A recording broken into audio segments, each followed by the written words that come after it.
9 iš 10 pradedančiųjų investuotojų praranda pinigus ne dėl rinkos, o dėl savo sprendimo. Ir įdomiausia, šis principas veikia net tada, kai viskas aplink griūna, bet apie tai kiek vėliau. O kas keisčiausia, beveik visi kartoja tas pačias klaidas, tos pačios emocijos, tie patys spąstai, tik kitoje formoje. Bet yra vienas sprendimas, kuris sustabdo 90% šių klaidų. Ne greita praturtėjimo schema, ne stebuklinga akcija, o absurdiškai paprastas, bet stulbinančiai veiksmingas principas. O jei liksi iki galo, pamatysi, kaip šis vienas principas gali pakeisti visą požiūrį į investavimą. Net jei dar tik svarstai, nuo ko pradėti. Nes kartais nereikia naujos strategijos, užtenka vieno sprendimo, kad nustotum kartoti tas pačias klaidas. Parodysiu realų pavyzdį, kuris mane nustebino, nes skaičiai kalba garsiau nei teorijos. Sveiki, aš Auksė. Praėjusią vasarą pradėjau domėtis investavimu ir greitai pamačiau tą patį modelį. Daug triukšmo, mažai esmės. Šimtai skirtingų įžvalgų, bet tik keli iš jų iš tiesų veikia ilguoju laikotarpiu. Būtent apie tą paprastą, bet veiksmingą principą šiandien ir pakalbėsiu. Dauguma žmonių į investavimą ateina su viena mintimi – uždirbti greitai. Jie nori rezultatų dabar, nes atrodo, kad visi aplinkui jau kažką atrado. Tos istorijos kartojasi. Vienas draugas nuperka akciją, nes visi kalba, kad kils, po savaitės jį krenta, panika, parduoda su minusu, po to peršoka į kripto, kad atsiimtų ir ciklas kartojasi. Pamenu, kai pati pirmą kartą nusipirkau 3x sverto aktyvą, nes visi aplinkui apie jį kalbėjo. Atrodė, kad tai proga, kurios negalima praleisti. Greitai mano pinigai pradėjo tirpti kaip ledai karštą dieną, o minusas tik didėjo, kartu keldamas ir nerimą.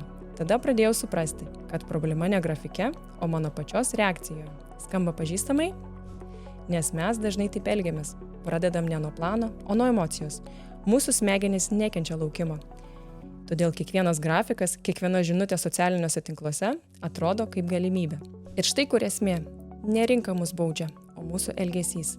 Tyrimai rodo, kad vidutinis investuotojas per 20 metų uždirbo apie 3% mažiau nei pati rinka. Vien dėl to, kad bandė pagauti momentą. Tas mažas skirtumas per laiką virto daugiau nei $130 000 prarastos grąžos. Mes perkame, kai visi entuziastingi, o parduodame, kai bijome. Ir viskas kartojasi metai po metų. Mes prarandame dėl emocijų, todėl sprendimas nėra nauja strategija, o psichologinis filtras. Bet įdomiausia, kad sprendimas šiam chaosui yra ne geresnė akcija ar nauja strategija, jis daug paprastesnis ir netikėtinai efektyvus. Tik pradžiai, akimirkai, stop. Pažiūrėkime, kas iš tiesų vyksta su pradedančiaisiais investuotojais. Vieni desperatiškai ieško sekančius Teslos, kiti kasdien gaudo dugnus, o treti vis dar laukia geresnio momento. Ir nors visi veikia skirtingai, rezultatas dažniausiai tas pats. O dabar antras žingsnis. Liko dar 2 dalis ir viena iš jų pakeis tavo santykį su pinigais visam laikui. Sprendimas toks – pradėti nuo vieno plataus indekso fondo. Pavyzdžiui, fondo, kuris seka S&P 500 ar Nasdaq 100 indeksą. Kodėl būtent taip? Nes vienas toks fondas išsprendžia beveik visas tipinės pradedančiųjų klaidas. Ir ne tik pradedančiųjų, net profesionalūs investuotojai dažnai dalį savo portfelio laiko tokiuose indeksų fonduose, nes ilgalaikiai perspektyvoje juos aplenkti pasirodo sunkiau nei atrodo. Tik prieš pereidami prie praktinės dalies trumpai peržvelkime, kaip vienas paprastas pasirinkimas panaikina kelias didžiausias klaidas. Pažiūrėkime kaip. Pirma. Diversifikacija be galvos skausmo. Vietoj 10 atsitiktinų akcijų turi 100 įmonių viename fonde. Viena įmonė krenta, kitos kelia indeksą aukštyn. Tu nebesėdi prie ekrano kaip kazino žaidėjas, bandydamas atspėti, kas išaus. Tavo portfelis jau dirba už tave. Antra. Mažiau emocijų. Kai viskas sukoncentruota į vieną stabilų fondą, dingsta pagunda kasdien žiūrėti grafiką ir žaisti kazino. Dingsta tas nuolatinis spaudimas kažką daryti, nes planas paprastas ir aiškus. Trečia. Mažesni kaštai. Kiekvienas pirkimas, pardavimas ar bandymas pagauti dugną kainuoja. Kai viskas susijungia į vieną fondą, tau tiesiog nebelieka, kur perdegti. Ketvirta. Disciplina. Viena pozicija reiškia, kad laikaisi plano, o ne emocijos. Nebelieka blaškymosi tarp naujienų, forumų. Skamba per ramiai? Galbūt tame ir esmė, nes investavime laimi ne tas, kuris bando gaudyti bangas, o tas, kuris išmoksta plaukti per audrą. Ir kai pagaliau tai supranti, tavo santykis su investavimu visiškai pasikeičia. Tu nebesijauti žaidėjas, tu tampi savininku. Ir tai pakeičia viską. Jei tau artimas toks požiūris, lik iki galo. Parodysiu realų pavyzdį ir kaip vienas sprendimas sumažina klaidas realiame portfelyje. Bet štai paradoksas. Nors šis sprendimas atrodo toks logiškas, daugelis vis tiek jo vengia. Mūsų protas nori sudėtingumo, nes paprastumas atrodo per lengvas, kad būtų teisingas. Einam prie trečio žingsnio. Kodėl net žinodami teisingą kelią, vis tiek jo nesilaikome. Atrodytų sprendimas aiškus, bet čia slypi 3 psichologiniai spąstai, dėl kurių, net žinodami, kas veikia, elgiamės priešingai. Tai 3 pagrindinės priežastys. Ego ir sudėtingumo iliuzija, greito laimėjimo istorijos ir kantrybės trūkumas. Pirma, nes atrodo, kad vienas fondas yra per primityvu.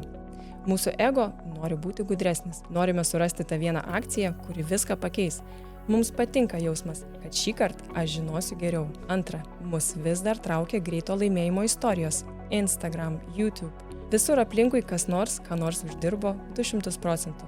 Tokie pavyzdžiai suveikia kaip kabliukas. Mes nebeskaičiuojame, mes reaguojame. Jei pagauni save susigundžius tokiais 200% per savaitę pažadais, čia paprašysiu, kad montuotojas dešinėje viršuje įmontuotų nuorodą į video, kuris padeda atskirti emociją nuo sprendimo ir grįžti prie skaičių. Trečia, kantrybė. Tai žodis, kuris skamba teisingai, bet retai kam patinka. Fondai auga lėtai, be dramos, o mūsų galvose dopamino banga. Mes norime veiksmų, rezultatų, įrodymo, kad judame. Tai psichologiniai spąstai. Mes renkame sudėtingus kelius, nors paprastas variantas dažnai yra efektyvesnis. Mūsų protas ieško adrenalino, tarsi kasdienio azarto pliūpsnio, o ne stabilumo. Todėl, net žinodami teisingą kelią, dažnai jį apeiname. Ir čia įvyksta tikrasis lūžis. Žmogus tai supranta, jis nustoja vaikytis tobulos strategijos ir pradeda kurti sistemą, kuri veikia. Jis nebeieško triukų, jis kuria įprotį. Gerai, o kaip tai atrodo realybėje? Nes teorija visada skamba gražiai, bet tik realūs skaičiai parodo, kaip paprastas sprendimas tampa tikra sistema. Įsivaizduok, nusprendė investuoti 100 eurų per mėnesį, kas yra mažiau nei 10% vidutinio Lietuvos atlyginimo. Vietoj to, kad bandytum išsirinkti 10 skirtingų akcijų, tiesiog perki vieną globalų ETF, pavyzdžiui tą, kuris seka S&P 500 indeksą. Tikeriai būtų SPIL ar VUAA. Istoriškai, šis indeksas vidutiniškai generavo apie 10% metinę grąžą. Ir čia mane visiškai pribloškė skaičiai. Jei kas mėnesį 30 metų investuotum tuos 100 eurų, tavo bendra įnešta suma būtų 36 000, bet dėl sudėtinių palūkanų efektų tavo portfelis išaugtų iki maždaug 226 000 eurų. Tai beveik 190 000 vien iš kantrybės, vienas sprendimas, be spėlionių, be nuolatinio spaudimo judėti. Tau nereikia gaudyti karštų akcijų ar spėlioti, kada pirkti.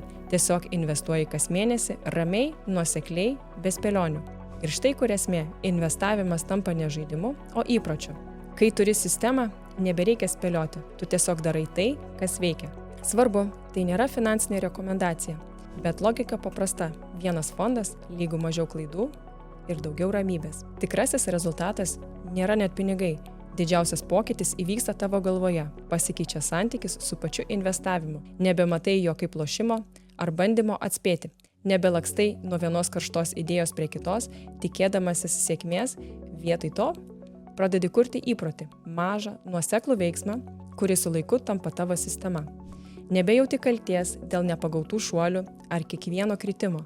Investavimas tampa tylus, bet labai patikimas sąjungininkas. Ir būtent tai viską keičia. Kai investavimas tampa ramus, jis pagaliau pradeda veikti. Tu nebesivaikai naujienų, tu renkiesi kryptį ir jos laikaisi. Štai kodėl vienas sprendimas sustabdo 90% klaidų. Nes jis ne tik paprastas, jis perstato tavo reakcijas nuo impulso prie ramybės, nuo spėlionių prie sistemos. Iš greito rezultato paieškų pereini į ilgalaikę ramybę. Taigi, jei nori pradėti investuoti, aiškiau ir ramiau, pradėk nuo vieno fondo. Tai nebus įdomiausias pasirinkimas, bet jis beveik garantuoja, kad išvengsi didžiųjų klaidų. Nes tikras tikslas nėra uždirbti daugiau, o pagaliau jaustis saugiau dėl to, ką darai. Kai sprendimai tampa paprasti, dingsta triukšmas, lieka tik kryptis. Ir čia tik pradžia. Kai jau turi vieną stabilų fondą, natūraliai kyla klausimas, gal vis dėlto geriau pavienės akcijos? Ar ETF tikrai geriausias pasirinkimas pradedančiajam? Apie tai kalbėsiu kitame video. Parodysiu ne tik skirtumus, bet ir kaip abu variantai gali veikti kartu, kad galėtum investuoti ramiai, be spaudimo ir abejonių. Kai atsiranda finansinė ramybė, norisi ją pasidalinti.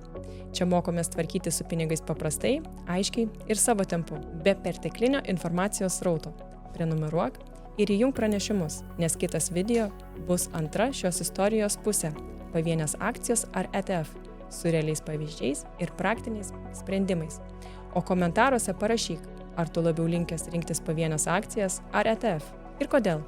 Įdomiausius atsakymus įtrauksiu į ateities video. Iki kito karto.